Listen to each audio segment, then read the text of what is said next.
First thing to do for chassis setup, part 2. Part 1 of this two-part series may be viewed in the link below.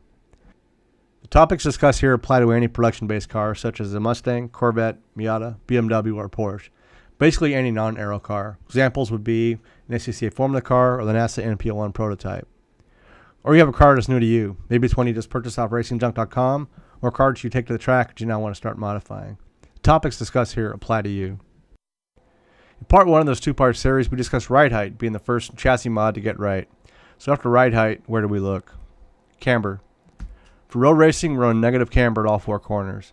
Camber is adjusted by two bolts where the lower control arm mounts to the body. For most conditions, you'll run less rear cambers compared to front. Less for road racing, meaning less negative. This helps settle the car under maintenance throttle and on initial throttle application mid-corner to exit. To find optimal camber, perform camber sweeps. Take the car on track and run a session. Come in and adjust front camber negative by half a degree. Go back on track and see how the car feels. If better, adjust another half degree. If worse, adjust the other way.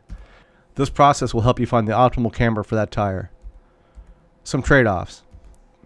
Less front camber provides grip under straight line braking. More front camber aids initial turn-in and provides grip in mid-corner when tire is loaded.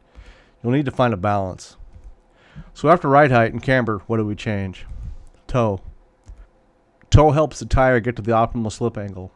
When we modify toe, this is what we are doing. We are modifying the slip angle of the tire. Racing tires like some slip. This is where they generate grip. Slip is the difference in the direction of the tire is pointed and the direction it is actually traveling. You can find data for your specific tire, which is normally difficult to interpret. As a general rule, racing tires like about 4 to 6% of slip. Consistency as a driver and staying in that slip range is also crucial to low lap times. Toe is adjusted by a nut on the steering center link. Some general rules. Front toe out helps turn in.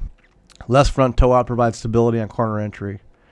Rear toe in provides stability under braking and tends to tighten the car mid-corner to exit when throttle is being applied.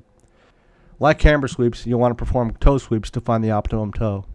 For the sweeps, aim for 2 mm change per tire, or 4 mm total for a production car. After the change, pay attention to what the car does. How does turn-in feel? How does throttle application feel?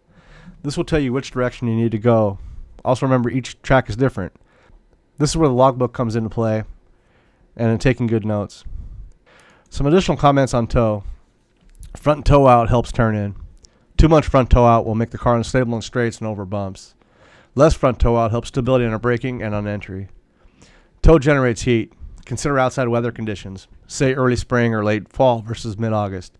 This will help guide you with how much toe to run. Rear toe in helps stability under braking and tends to tighten the car mid-corner to exit when throttle is being applied.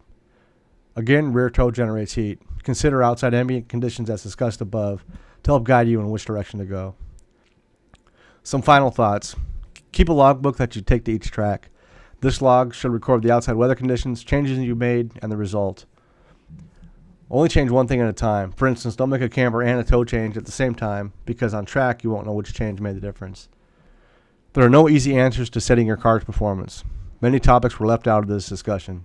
This presentation only highlights the first areas one addresses to establish a performance baseline before looking at other areas. We're sure you have questions. Post those below and someone on our staff will reply. If you have questions on this webinar, or if there are other topics you'd like to see us address regarding your car's performance, chassis setup, or performance driving, you may reach out by any of the following methods.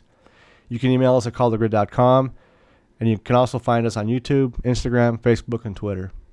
Be sure to visit our YouTube channel where you can see this video plus all our other videos regarding chassis setup and performance driving.